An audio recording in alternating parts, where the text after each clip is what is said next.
Since the introduction of vaccines in 1796, the US alone has seen an overwhelming decrease in the rate of infectious diseases such as hepatitis A, mumps, measles, and diphtheria, to name a few.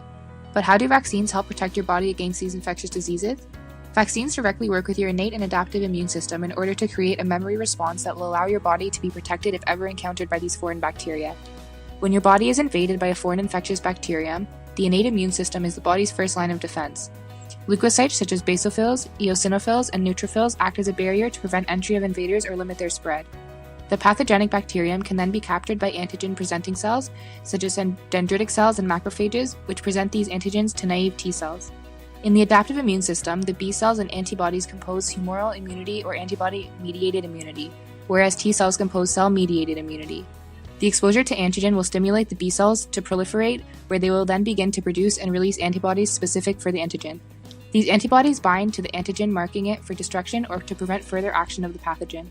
When antigen-presenting cells such as dendritic cells present the antigen to the T cells, they become activated and can differentiate into many subsets that have various roles in the immune system. Killer T cells are also generated, which find and destroy the invader. When the body is first introduced to a new infection, it takes time for the adaptive immune system to respond to it, and in some cases, even a few days can be too late. There are 4 general types of vaccines, which include live attenuated, inactivated or killed, toxoid, and subunit vaccines. Inactivated vaccines use the killed or inactive version of the pathogen. These vaccines prevent against infectious diseases such as hepatitis A, influenza virus, rabies, and polio. Since these vaccines are not alive, they are unable to replicate within the host body. This is able to produce a humoral immune response, but not as much of a cell-mediated response. Since the humoral response is weaker, booster vaccines are required for extended protection. Subunit vaccines use specific pieces of the pathogen, such as the surface proteins. These vaccines protect against HPV, shingles, pneumococcal disease, and hepatitis B. The specific pieces of the pathogen allow for a strong immune response, including humoral and cell-mediated immunity. However, like inactivated vaccines, they are also short-lived. Toxoid vaccines use toxins that are produced by certain bacteria to act as the antigen. Toxoid vaccines protect against tetanus and diphtheria, as the infectious diseases are caused by the toxins released and not the actual pathogen.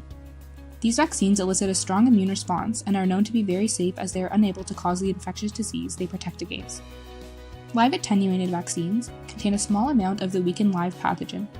These vaccines protect against measles, mumps, rotavirus, and chickenpox. This reduces the virulence, but also still allows the body to recognize the foreign bacteria. These vaccines are not recommended for people with weakened immune systems or long-term health problems, as it may cause illness.